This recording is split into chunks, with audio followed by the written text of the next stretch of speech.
अस्सलाम वालेकुम मेरे दोस्तों, सज्जनों और बेलियों। मैं हूं इजहार अहमद और वेलकम करता हूं आपको किचन गार्डनिंग चैनल पर।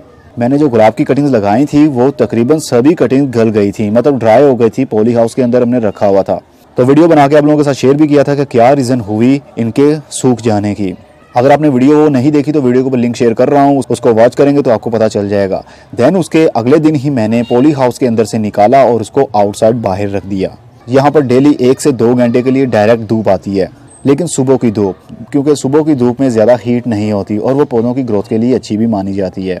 तो चलिए आपको करीब से दिखाता हूँ। और ये सारी की सारी कटिंग हमारी गल गई थी, लेकिन एक सरवाइव कर रही है अभी तक। हमने इसको लगाया था 20 तारीख को 11वें महीने, मतलब नवंबर की 20 तारीख को इसको लगाया था और आज फरवरी की 5 तारीख हो गई है। तो सारी की सारी कटिंग हमारी ख़राब हो गई, ड्राई हो गई ओवर हीटिंग की वजह से।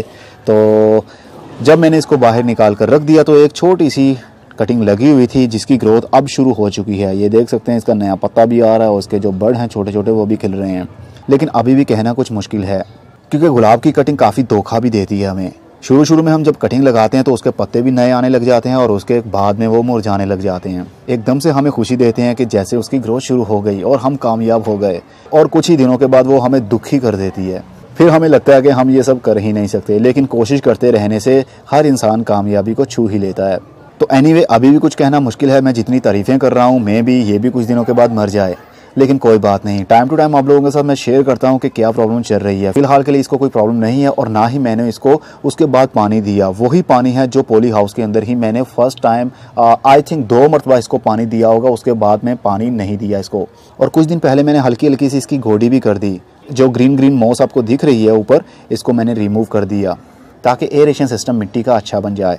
और जो मुरझा गई थी, ड्राई हो गई थी कटिंग, उसको मैंने निकाला नहीं है। अगर मैं इनको निकाल देता तो मिट्टी अंदर से हिल जाती, तो मैं भी इस कटिंग के साथ जो मिट्टी लगी हुई है वो भी हिल जाती और इसकी ग्रोथ भी रुक जाती। इसलिए इनको मैंने इनके हाल पर छोड़ दिया है। जब इसकी कंप्लीट ग्रोथ शुरू हो जाएगी, मतलब इसकी टहनियाँ बनने लग जाएंगी, उसके बाद में मैं इसको निकाल दूंगा। तो हमारे पास एक ऑरेंज कलर का गुलाब का पौधा बन ही जाएगा। और एक पौधे से मैं कितने सारे पौधे बनाऊंगा ये मैं अंदाज़ा लगा सकता हूँ। तो आपके पौधे की कटिंग्स कैसी चल रही हैं वो भी ज़रूर बताइएगा। अब मैं चलता हूँ। खुदा हाफिज़, goodbye, see you and टाटा। अपना बहुत सा ख्याल रखिएगा।